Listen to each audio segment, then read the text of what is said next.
माँ की गोद। नसीब वाले बच्चों को माँ की गोद मिलती है, वरना बहुत सारे बच्चे पैदा होते ही अपने माँ का साया खो बैठते हैं। कभी माँ जिंदा होते हुए भी बच्चों पर प्यार बरसा नहीं सकती, ऐसा भी होता है। बहुत सारे बच्चे होते हैं तो माँ मजबूरन अपने सारे बच्चों पर एक समान प्यार बरसा नहीं सकती, या कभी कभी माँ की गरीबी, कमजोरी या बीमारी, ऐसे कारणों के वश भी माँ अपने बच्चों को अपनी गोद में बिठा नहीं सकती।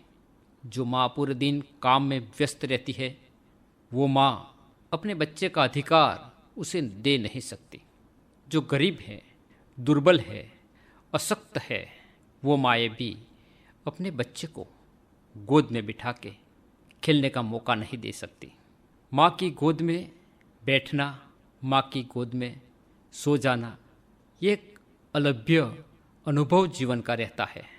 जिसने भी माँ की गोद पाई है, माँ की गोद में बचपन बिताया है, वो जिंदगी भर वो सुनहरे पल को याद करके अपना जीवन बिताता है। लेकिन जिन बच्चों ने अपनी ज़िंदगी में माँ की गोद ही नहीं पाई, वो बच्चे वो स्वर्गीय सुख से वंचित रहते हैं। वो क्या जाने कि क्या होती है माँ की गोद। तो दोस्तों, आज बात करनी है माँ की गोद पर एक छोटी सी कहानी की। कहानी का किरदार है मुन्ना भाई। हाँ, मुन्ना भाई मतलब कोई गुंडा नहीं है। मुन्ना भाई मतलब कोई छोटा बच्चा नहीं है। मुन्ना भाई मतलब एक ऐसा किरदार कि बचपन में उसे ये नाम मिला था, अपनी माँ का सबसे बड़ा बेटा। उसके बाद भी बहुत सारे भाई बहन घर में आए तो उनके सारे छोटे भाई बहन ने उसे बड़ा भाई होने के नाते मुन्ना भाई बोलना शुरू कर दिया। मुन्ना भाई बड़ा हुआ तब उनके सारे भाई बहन ही नहीं, गली के, गांव के सारे बच्चे भी मुन्ना भाई ही बोलते थे। मुन्ना भाई स्कूल में पढ़ रहा था और एक दिन उसको स्कूल के शिक्षक ने खड़ा करके एक सवाल पूछा कि बोल मुन्ना, तू ये बता सकता है कि माँ क्या होती है? मुन्ना ने बोला, माँ मतलब सुबह शाम का खाना पकाए, सब बच्चों को खिलाए, वो माँ होती है। बस इतना ही? तो मुन्ना भाई ने बोला, जी सर, इतना ही, मेरे लिए तो इतना ही। मेरी माँ ने जो महसूस कराया है मुझे, वही मैं बोलूँगा। मेरी माँ ने आज तक सुबह का और शाम का खाना बना के खिलाया है, बस यही किया है। और क्या? और कुछ नहीं।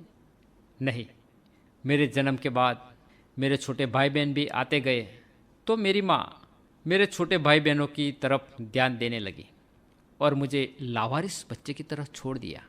लेकिन इतना लावारिस बच्चे की तरह नहीं छोड़ा। मुझे मेरी माँ ने खिलाया पिलाया बड़ा किया, वो मैं नहीं भूल सकता।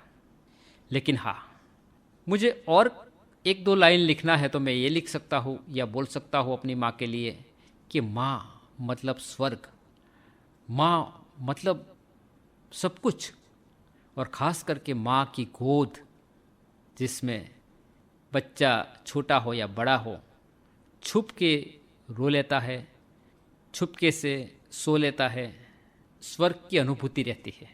लेकिन मेरे नसीब में ये माँ की गोद बहुत लंबे अरसे तक नहीं रही। मेरे पैदा होते ही 1.5-2 साल में दूसरा बच्चा आ गया। मुझे माँ ने गोद से नीचे रख दिया, दूसरे बच्चे को गोद में ले लिया। उसके बाद भी 1.5-2 साल में तीसरा बच्चा आ गया तो दूसरे वालों को भी गोद से नीचे रख दिया, तीसरे वाले बच्चे को माँ ने गोद में ले लिया। बस यही सिलसिला चलता रहा। फिर भी मैं कभी कभी अपनी माँ की गोद में बैठने की एक ख्वाहिश रखता और कभी माँ की गोद में बैठ भी जाता। मेरे से छोटे भाई बहन मुझे धक्का दे के नीचे उतार भी देते और मेरी माँ भी मुझे प्यार से समझा के गोद से हटा लेती थी और छोटे बच्चे को गोद ले लेती थी। ऐसे एक ही माँ की गोद, इसमें 8-10 बच्चे सब अधिकार से ये स्वर्गीय आनंद तो पा नहीं सकते, लेकिन मेरी माँ ने मुझे जितने भी पल अपनी गोद में रखा, मैं ये कह सकता हूँ माँ की गोद मतलब स्वर्ग, उसके आगे मैं और कुछ नहीं कह सकता। लेकिन मैं आज ये कहना चाहूँगा कि दुनिया के सारे माँ बाप को ये सोचना चाहिए कि अपने बच्चों की खुशी के लिए दो बच्चों के जन्म में अंतर रखना चाहिए। उतना ही नहीं, इतने सारे बच्चे पैदा नहीं करना चाहिए कि सारे बच्चों पर ध्यान न रखा जाए। जितने कम बच्चे उतनी अच्छी तरह से उनकी परवरिश होती है, यही मेरा कहना है। बाकी माँ मतलब सब कुछ, माँ मतलब भगवान का दूसरा रूप, माँ की गोद मतलब स्वर्ग। इतना बोल के वो मुन्ना बैठ गया और उसके मास्टर जी ने खुद ताली बजा के उसको शाबाशी दी।